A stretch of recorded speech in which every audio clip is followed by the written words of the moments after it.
हमारे चैनल को सब्सक्राइब करने के लिए सब्सक्राइब के इस बटन को ऐसे दबाएं, फिर नोटिफिकेशन पाने के लिए इस बेल आइकन को ऐसे प्रेस करें और नोटिफिकेशन को ऑन कर लें।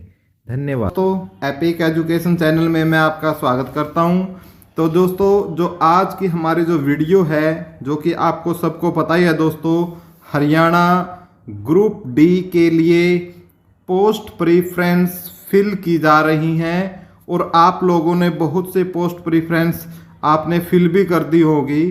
ठीक है, अब आपके मन में कई क्वेश्चन उठे होंगे दोस्तों, जैसे कुछ 2-4 क्वेश्चन मैंने यहाँ पर लिखे हैं। यदि आपके मन में इस प्रकार का कोई एक सिंगल क्वेश्चन भी आपके दिमाग में, आपके माइंड पर क्लिक किया है, तो आप इस वीडियो में बने रहिएगा अंत तक। एक तो मेरी ये रिक्वेस्ट है कि आप बीच में, क्योंकि दोस्तों आधा अधूरा ज्ञान बड़ा ही खतरनाक होता है, वीडियो के अंत तक बने रहिए। मैं हर एक चीज़ का जो डाउट है आपका इसमें क्लियर करने वाला हूँ। पहली बात तो ये है, ठीक है। दूसरी बात, जो भी ताज़ा अपडेट है उसके बारे में भी मैं आपको दूंगा। हर एक चीज़, जैसे कॉमन कैडर और बोर्ड निगम है, इनमें क्या डिफरेंस होता है। कुछ बच्चों को तो इस चीज़ का पता ही नहीं है कि ये कॉमन कैडर भला क्या है, इस पर बात करेंगे। दूसरा कि अब भाई, जैसे आप हो, आपने ग्रुप डी का एग्ज़ाम दिया है, क्या आपको मनपसंद पोस्ट मिले? चलो यार, इसी बात पे मिलेगी आपको, मैं बोल देता हूँ, आपको मिलेगी।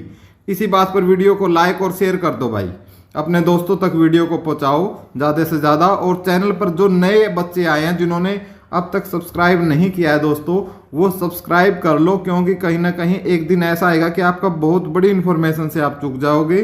तो इसलिए चैनल को, जिसका तरीका मैंने प्रारंभ में बता दिया, और बिल्कुल फ्री ऑफ कॉस्ट है, कोई चार्जेस नहीं आपके लिए। ठीक है, तो आपका एनिमल, आपके मन में इच्छा थी, ठीक है, आपकी इच्छा थी कि मैं एनिमल अटेंडेंट बनूं या मैं बेलदार बनूं, ठीक है, या मैं क्या बनूं, बेलदार बनूं, क्या वो पूरी होगी? ठीक है, उस पर बात करेंगे। अब आपके मन में एक क्वेश्चन और आया होगा, यार मैंने तो 80 स्कोर करा, मेरे तो 75 नंबर आए, मेरे तो 85 आए, मेरा फिर क्या फायदा भाई? इस बात पर चर्चा करेंगे। और क्या पोस्ट देने में एचएससी मनमानी करेगी, इस पर भी हम डिटेल में बात करेंगे। सबसे पहले लिए ये चीज़ें रखी है, डिपार्टमेंट, बोर्ड और कॉरपोरेशन। तो जो आपके डिपार्टमेंट जितने भी हैं आपके, वो आपके किसके अंदर है, आपके मैं बता देता हूँ, वो हैं आपके कॉमन कैडर में। ठीक है, कॉमन कैडर में। बाकी आपके क्या बच गए, बोर्ड। ठीक है, बाकी आपके क्या बच गए, बोर्ड और कॉरपोरेशन। ठीक है, क्या बच गए आपके, बोर्ड या फिर आपके कॉरपोरेशन। ठीक है, बोर्ड और कॉरपोरेशन आपके बच गए। इन्हीं पर हम बात करेंगे कि भाई जो एक कॉमन कैडर है, जैसे ये कॉमन कैडर है, बाकी आपके हैं, इनके हेड ऑफिस किसी के पंचकुला है, किसी के गुरुग्राम है, किसी के हिसार है, किसी के करनाल है। हेड ऑफिस, ब्रांचेज इनकी हर एक डिस्ट्रिक्ट में भी हो सकते हैं, ये नहीं कि भी आपको होम डिस्ट्रिक्ट नहीं मिल सकता, मिल सकता है। ठीक है, तो उस पर बात करेंगे। लेकिन मैं ये बता देता हूँ, सरकार ने 13,657 वैकेंसियों पोस्ट की थी, प्रारंभ सीटी लिया था, और उनमें से लगभग 13,100 वैकेंसियाँ थी, या 107 थी या कुछ थी, ये थी कॉमन कैडर की। ठीक है, और लगभग जो बच गई, जितनी भी 500-600 वैकेंसियाँ जितनी भी बच गई आपकी, ठीक है, अपने बोर्डों में, डिपार्टमेंट में, तो बोर्ड और डिपार्टमेंट वाले या तो पंचकुला वाले या भिवानी वाले। भिवानी वाले सिर्फ किसको बनना, अपने चौथे नंबर को 1 नंबर प्रेफरेंस दे सकते हो आप। ठीक है, हिसार वाले जो भी हिसार का जो लगता है, बाकी जो ज़्यादातर गुरुग्राम में या पंचकुला में हेड ऑफिस है, तो पंचकुला वाले दे सकते हैं, जितने भी डिपार्टमेंट है उनको प्रेफरेंस दे सकते हैं, वो कॉमन कैडर को बाद में ले सकते हैं। अब ये है कि ये कॉमन कैडर है क्या। ठीक है, ये कॉमन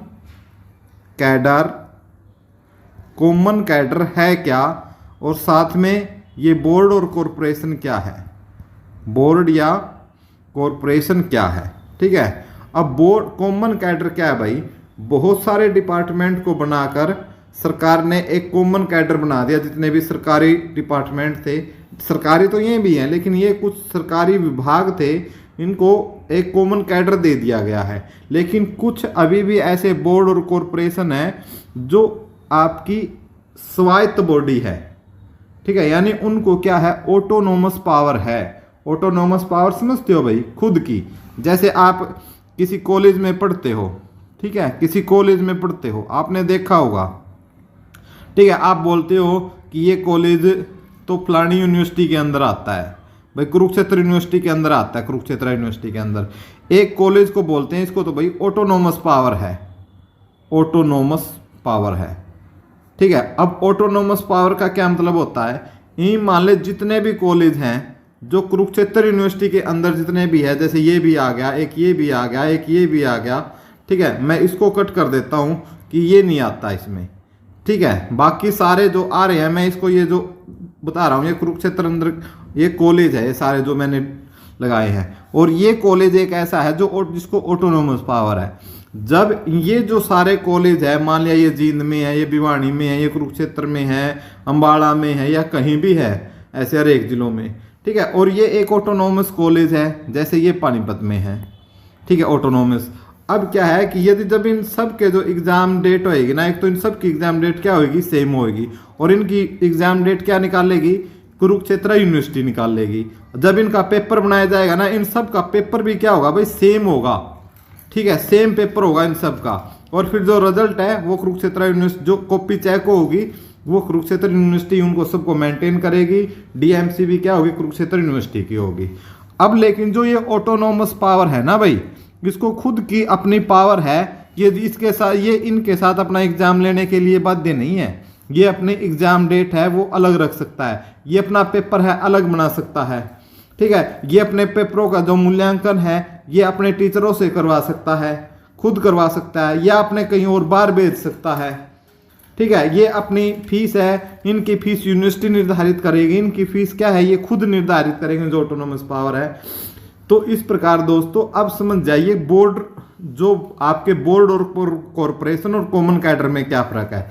तो कॉमन कैडर एक ऐसा बना दिया गया है कि जिसमें बहुत सारे डिपार्टमेंटों को इसमें शामिल किया गया है, उन कॉलेजों की तरह, ठीक है, जैसे कुरुक्षेत्र, और जो इनको हैंडल करती है वो सरकार करती है, ठीक है। और ये स्वायत्त बॉडी है, ये क्या है, स्वायत्त बॉडी है, यानी इनको क्या है, ऑटोनोमस पावर है, ये अपने रूल खुद बना सकते हैं। सरकारी तो दोनों हैं, ठीक है, सरकारी दोनों हैं, ठीक है, लेकिन ये अपने रूल खुद बना सकते हैं। जैसे मैंने आपको एग्जाम्पल में समझाया, जैसे इनकी फॉर एग्जाम्पल इनकी पोस्टिंग है, जैसे इनकी पोस्टिंग है, ठीक है, पोस्टिंग होने के बाद क्या है, जैसे कोई और रूल है, जैसे प्रमोशन है, जैसे इनकी सैलरी है, तो इनकी जैसे जितने जो भी आपके कॉमन कैडर में होंगे ना, ठीक है, और जैसे इनकी फिर प्रमोशन होने के बाद ये कह सकते हैं कि इनको अपनी जैसे ट्रांसफर करवानी है, ट्रांसफर है, ठीक है, तो इनको सब क्या करेगी सरकार, मतलब एक पोर्टल के थ्रू, या सरकार रूल बनाएगी उनके कैसे हो सकते हैं, या इनके क्या है रूल्स हैं, ठीक है, इनके सरकार तय करेगी, ठीक है। जो ह्यूमन रिसोर्सेज डेवलपमेंट बोर्ड है हरियाणा का, उसके थ्रू आपकी हर एक चीजें या रूल रेगुलेशंस आपके बनाए जाएंगे।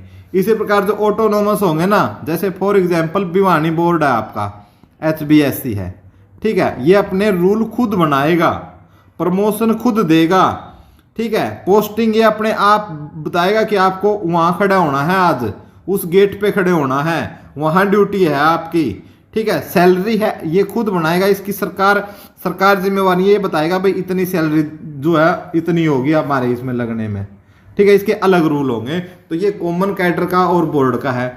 अब बोलोगे कि सर फायदा किस में है, देखो भाई दोनों सरकारी है, लेकिन यदि आपको प्रमोशन जल्दी चाहिए, प्रमोशन यदि आपको जल्दी चाहिए, तो भाई फिर आपके लिए जो बोर्ड और कॉरपोरेशन है वो बेस्ट है, ठीक है। और इसमें आपकी जो ज़्यादातर जो उनके हेड क्वार्टर है वहीं पे ड्यूटी आती है, बहुत कम चांस होते हैं भी आपको होम डिस्ट्रिक्ट मिलेगा, मिल जाता है, ऐसा नहीं मिलता, मिल जाता है, लेकिन बहुत ही कम चांस होते हैं।